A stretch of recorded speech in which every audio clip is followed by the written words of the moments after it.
Kipain ilerkoy lung kito de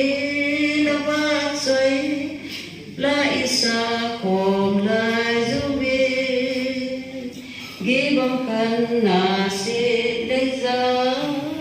leni na zalawin dam selunti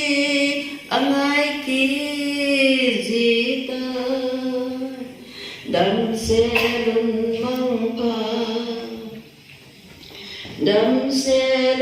mang pa na chi a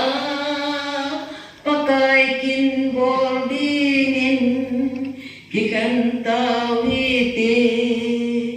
ki mutu ki di tuhin ki